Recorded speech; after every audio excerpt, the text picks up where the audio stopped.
Perkenalkan, nama saya Muhammad Firdaus Syakur. Nama saya Muhammad Sobri Padilla. Nama saya Anissa Hikmah. Assalamualaikum warahmatullahi wabarakatuh. Kami dari kelompok 4 ingin mempresentasikan materi yang berjudul Strategi Pemasaran Distribusi dan Strategi Pemasaran Jasa.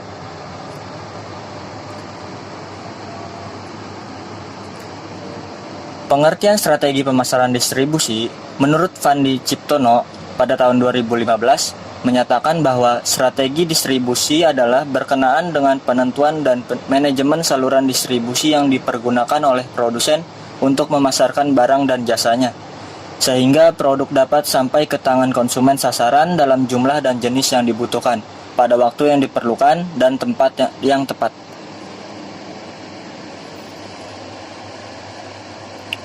Jenis-jenis strategi distribusi eceran atau retail. Yang pertama itu ada distribusi langsung, merupakan strategi di mana produsen secara langsung mengirimkan atau menjual produk ke konsumen. Yang kedua ada distribusi tidak langsung. Strategi tidak langsung ini melibatkan perantara yang membantu dalam logistik dan penempatan barang. Tujuannya tentu saja agar produk bisa sampai ke tangan pelanggan dengan cepat di lokasi yang diinginkan berdasarkan kebiasaan dan preferensi konsumen. Yang ketiga ada distribusi eksklusif. Ketika produsen memilih strategi distribusi ini, mereka akan membuat kesepakatan dengan pengecer untuk menjual produk mereka di etalase tertentu saja. Yang keempat, ada distribusi intensif. Dalam strategi ini, fokus produsen adalah memasukkan sebanyak mungkin produk di berbagai lokasi retail. Produk-produk yang dijual dengan metode ini umumnya tidak memerlukan keputusan pembelian yang rumit. Artinya, pelanggan biasa membelinya dan para pengecer bisa menjualnya dengan mudah tanpa melibatkan usaha yang rumit. Yang kelima, ada distribusi selektif. Strategi ini sebagai jalan tengah antara distribusi intensif dan eksklusif. Dengan menggunakan strategi ini, produk bisa didistribusikan lebih dari satu lokasi, tapi jumlahnya tidak sebanyak yang biasa dilakukan dengan menggunakan distribusi intensif.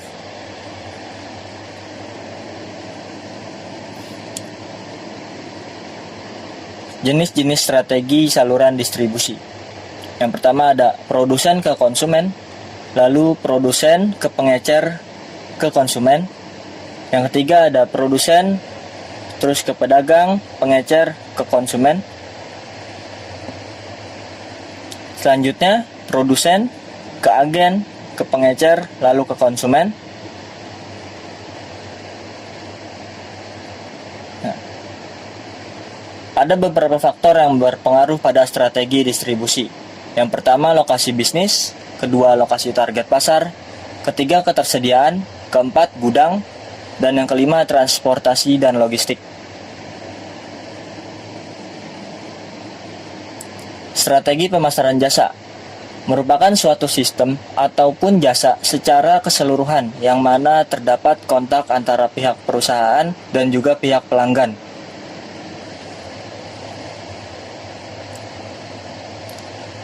Tujuan strategi pemasaran jasa adalah pihak produsen mampu mencapai kepuasan konsumen.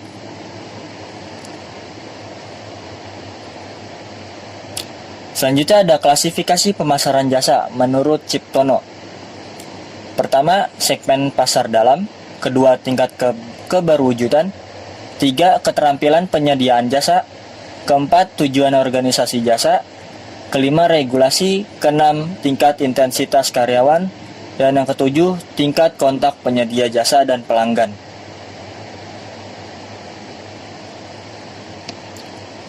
Sampai di sini ada pertanyaan? Bila ada, tulis di kolom komentar. Cukup sekian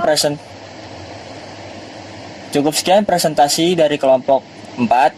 Kurang lebihnya mohon maaf. Assalamualaikum warahmatullahi wabarakatuh.